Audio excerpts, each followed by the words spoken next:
secure is the information in your smartphone? You'd think with Face ID or passcodes, they'd be pretty safe, right? Well, not so much. Many of us keep our lives on our phones, and it can be heaven for hackers to get their hands on it.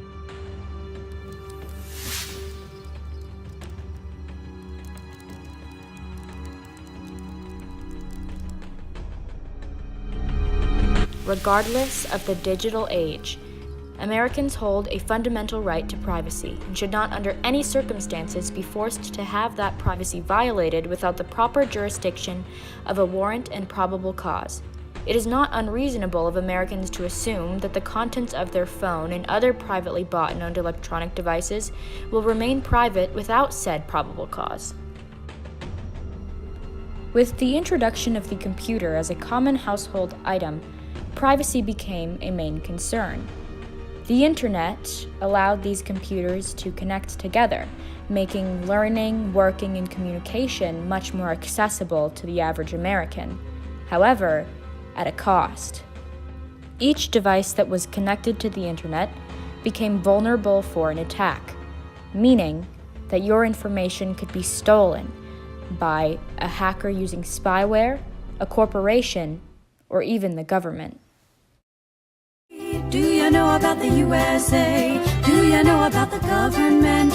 Can you tell me about the Constitution?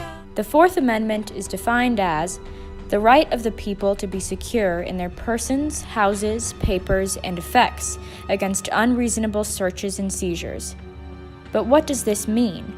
A simple translation of the Fourth Amendment is this: Americans have a right to privacy and cannot under any circumstances have that privacy violated without both probable cause and a warrant.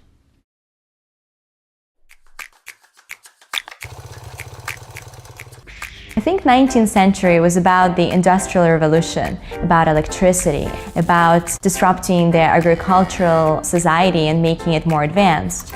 The 20th century was about physics and engineering to do more things easier in our everyday life, from refrigerators to washing machines.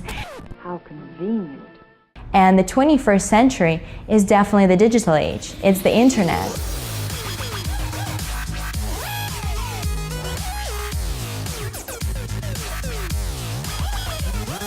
Even if you want to become a race car driver or play baseball or build a house, all of these things have been turned upside down by software.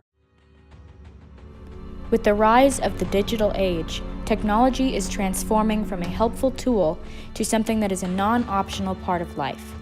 Technology has become integral to an American's persons, houses, papers, and effects. If we compromise our digital privacy, we compromise our privacy, period.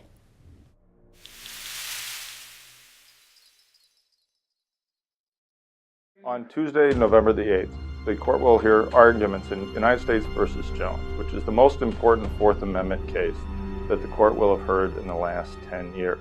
The facts are actually quite simple. In the course of a drug trafficking investigation, D.C. police obtained a warrant to install a GPS tracking device on the car of Antoine Jones.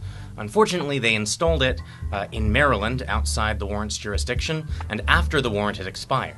So the Supreme Court was confronted with the question, is the installation of a GPS tracking device on a car to monitor the public movements of that car a violation of the Fourth Amendment right to be free of unreasonable searches and seizures when it's done without a valid search warrant? The decision in Jones was unanimous, a pro-privacy decision up and down the line. Every justice in the Supreme Court agreed that the government should not be able to collect information about people using GPS devices attached to cars for a long period.